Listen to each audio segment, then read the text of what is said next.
Hey guys, it's Donna, and as I promised in the last video, this is the start of my short videos talking about food allergy. Now today I am going to read the information I found on what is food allergy. Now, according to the site that I was in, let me see if I can see it on here anywhere. I don't see it. But anyway, I'll find it out and tell you what it is in the next video. The title is, What is Food Allergy? Now this is what they say in their information. And as you can see, I don't know if you can see that chart, it talks about the IgE antibodies that we've discussed before. And according to it, it says food hypersensitivity, that's the very top. Then it says, to the left of that, it shows food allergy and how you know that it's food allergy. According to this, an IgE mediated food allergy. Examples of that are milk, egg, peanut, etc., pollen related, and latex related. Non-IgE mediated food allergy, the example it gives is celiac disease or gluten. Now, for non-allergic hypersensitivity, which was formerly known as food intolerance, they've changed the name of it now. Their examples are lactose intolerance, hypersensitivity towards sulfites, other reactions of unknown mechanism. Now, here at the top, it talks about how some people react with what doctors call a hypersensitivity reaction when eating certain foods or additives. Typically, it is commonly used foods that cause the reactions. For an adverse reaction to be called a food hypersensitivity, the symptoms of an individual must be of a certain kind. Specifically, they appear when a person eats the problem food, disappear or diminish when a person avoids the problem food, and they reappear when the person reintroduces the problem food. Which, you know, if you're allergic to food and you have these things happen, of course you're allergic. I know that because that's what happens if I eat a food that I'm allergic to. I have the symptoms. Now, food hypersensitivity is divided into two types, which I showed you in this picture. And it's food allergy and non-allergic food hypersensitivity. And it tells us to see the subpages for more information. Now, according to this, depending upon the tissue in which they are released, their chemicals will cause a person to have various symptoms of food allergy. It varies how much of the allergen that have to be present to cause your symptoms. In some instances, even very small amounts of an allergen may trigger severe symptoms, and that's true. For some people, it is enough to just breathe in a tiny part of the food to get an allergic reaction. And all of this is true because I've had it all happen to me. Some people have allergic reactions where IgE is not involved, and they're calling that gluten hypersensitivity. And that's an example of a non-IgE mediated food allergy. Individuals with pollen or latex allergy often experience allergic symptoms when they eat certain fruits, vegetables, or nuts. This cross-reactivity occurs because the body cannot distinguish between the allergens in pollen or latex and related proteins in food. And you may react to both. And this is something that we're going to go into a little more detail in another video, how pollen is related to food allergy or causing you to have a reaction to a food that you probably were never allergic to. So we'll go into that more in detail. Now, it's got another chart here about food allergy, and this one is showing the allergen, the IgE antibody, the mast cell, the histamine containing granules, and they're calling it degranulation. And you can see all these, that's what these little purple dots in there are representing. And the degranulation, it goes into inflammatory mediators, which go into symptoms of rashes, wheezing, or vomiting. So what it says here is a person has a food allergy when they cannot tolerate one or more foods, and their immune system is involved in creating the symptoms. Our immune system protects our bodies from infections. We produce molecules called antibodies which recognize germs that cause infections, and that's true. Our immune system makes a number of different types of antibodies which have different roles. The one that plays a role in an allergic reaction is called IgE.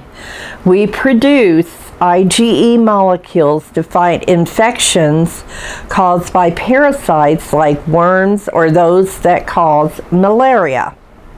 We do not understand why, but the immune system of some people makes IgE by mistake to harmless things like pollen, dust mites, giving rise to hay fever and asthma, and to some foods giving rise to food allergies. This is the one thing they don't understand, why our bodies are doing this. So it says here that food allergens, the parts or molecules in food responsible for an allergic reaction, are usually proteins. It is not saying that it is always proteins, because I know that just the derivatives of a food item I'm allergic to cause me to have reactions. And they'll say, oh, well, that can't be because it's not a protein. I don't care. That's the way my body reacts.